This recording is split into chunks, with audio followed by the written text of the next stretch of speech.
15 फरवरी 2024 को supreme court ने अपना फैसला सुनाया था कि इलेक्ट्रल बॉन्ड स्कीम गैर संवैधानिक है, ये संविधान के खिलाफ है, उसको अनकॉन्स्टिट्यूशनल घोषित किया सुप्रीम कोर्ट ने। इसके बाद 21 मार्च 2024 को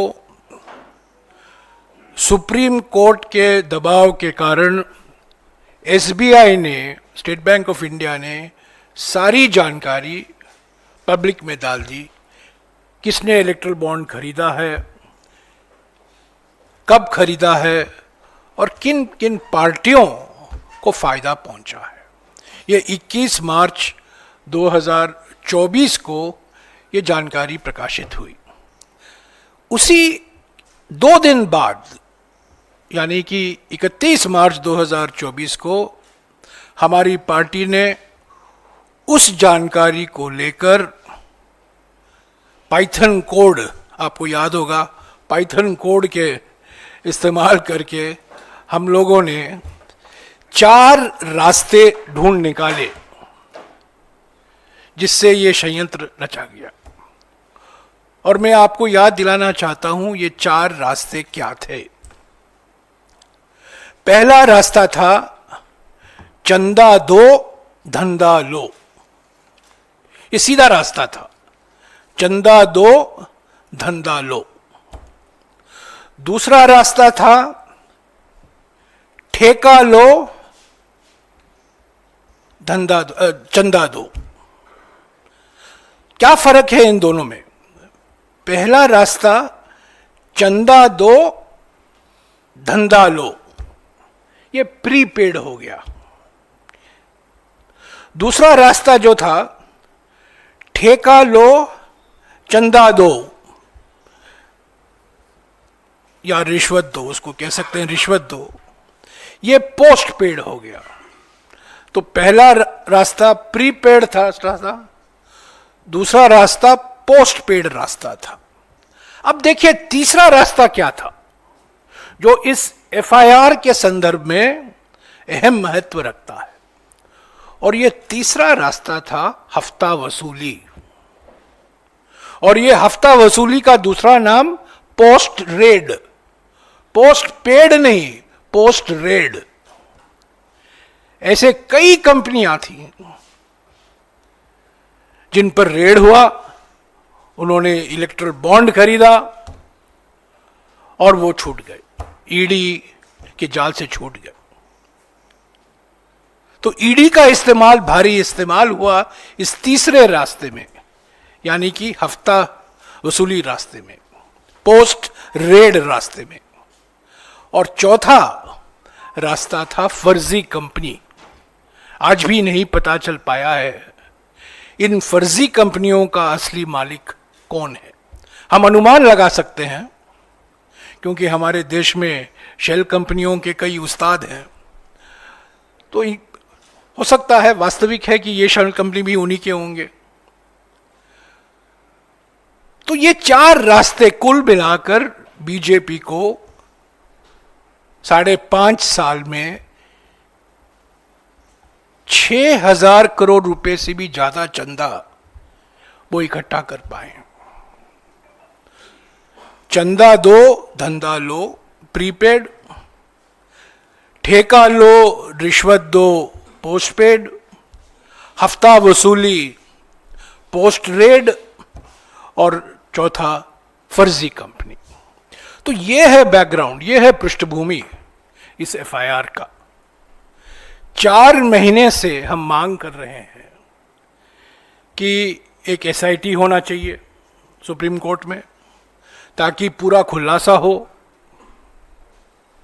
किन्होंने फायदा उठाया है इलेक्ट्रल बॉन्ड का, क्यों इलेक्ट्रल बॉन्ड उन्होंने खरीदा, उन पर क्या धमकियां दी गई थी, ईडी, इनकम टैक्स और सीबीआई का कैसा दुरुइस्तेमाल हुआ, दुरुपयोग हुआ, ताकि कंपनियों को मजबूरी वो इलेक्ट्रल बॉन्ड उनको खरीदना ही पड़ा।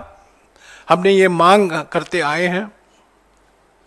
हमने कई बार जेपीसी की भी मांग की है, इस मामले को लेकर। पर परसों दिन एक बेंगलुरु के एक विशेष कोर्ट के आदेश अनुसार एक एफआईआर दर्ज हुआ है और अभी अभी सिंघवी जी ने आपको बताया है अगले कदम क्या होंगे। समन्स होगा, स्टेटमेंट रिकॉर्ड किया जाएगा। पर ये बात जो उन्होंने कही है मैं उसको फिर से दोहराऊंगा, इस एफआईआर में हमारे कहने से नहीं, कोर्ट के कहने से,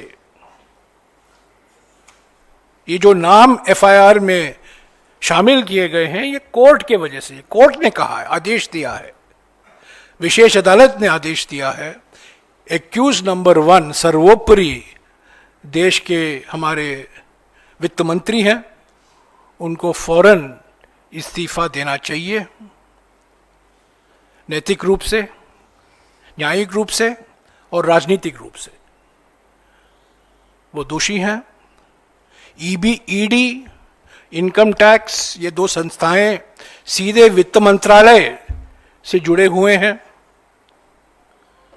और एसबीआई भी वित्त मंत्रालय के जुरिस्डिक्शन में आता है। तो एक्यूज नंबर 1 जो हमारे यूनियन वित्त मंत्री हैं, भारत के वित्त मंत्री हैं, उनको फौरन इस्तीफा देना चाहिए।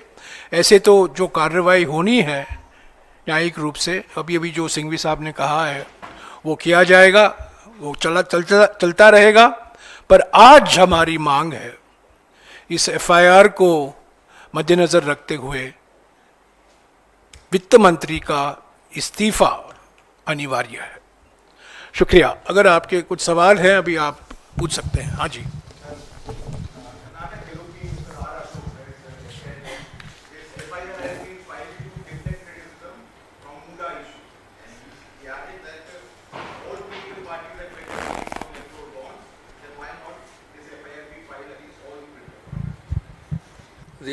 Your answer is clear in your question. Which person has said that the Congress or any congressman had the power, even much less the actual action, of going and telling him, please buy this bond, otherwise I will harass you, otherwise I will do this, that.